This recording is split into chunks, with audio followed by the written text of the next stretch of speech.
మసాలా వేసి spine gourd కర్రీని ఇలా చేస్తే ఒక పావు కేజీ కర్రీ ఒక్కరికి ఒక్క పూటకే సరిపోతుంది. అంత టేస్టీగా ఉంటుంది. మరి దీన్ని ఎలా చేయాలో నేను మీకు చూపిస్తాను.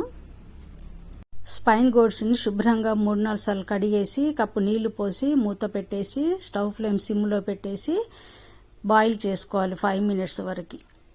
స్టవ్ మీద కడాయి పెట్టి ఆయిల్ వేసానండి. ఆయిల్ వేడెక్కాక ఒక లవంగం, చిన్న దాల్చిన చెక్క వేసాను. కొద్దిగా మినపప్పు, శనగపప్పు వేయాలి.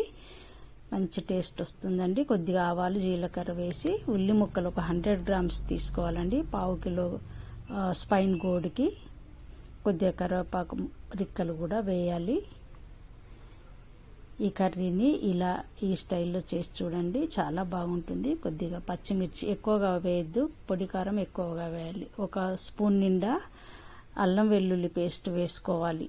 ఫ్రెష్ది వేయాలండి.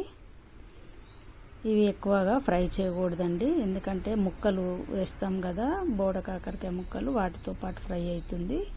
ఇప్పుడు కొంచెం ఎండిన మెంతాకు వేసాను. కసూరి మేతి, మీ దగ్గర పచ్చిది ఉంటే పచ్చిది వేసుకోవచ్చు. కొద్దిగా పసుపు యాడ్ చేసి ఇలా పచ్చి పచ్చిగా ఉన్నప్పుడే మనము ఈ స్పైన్ గోడ్ పీసెస్ని వేయాలి.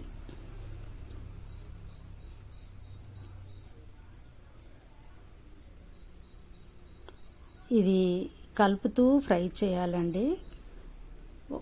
1 మినిట్కి ఒకసారి కలుపుతూ ఉండాలి. ఇలాగా బాగా డీప్ ఫ్రై చేయకూడదండి. చాలా టేస్టీగా ఉంటుంది. ఈ మెంతాకును మాత్రం మిస్ కావద్దండి. మీరు కావాలంటే ఇలాచి, లవంగము అవి కూడా వేసుకోవచ్చు, లేదంటే స్కిప్ చేయొచ్చు. దాల్చిన కూడా స్కిప్ చేయొచ్చు. ఇక్కడ నేను Everest fish masala, Everest biryani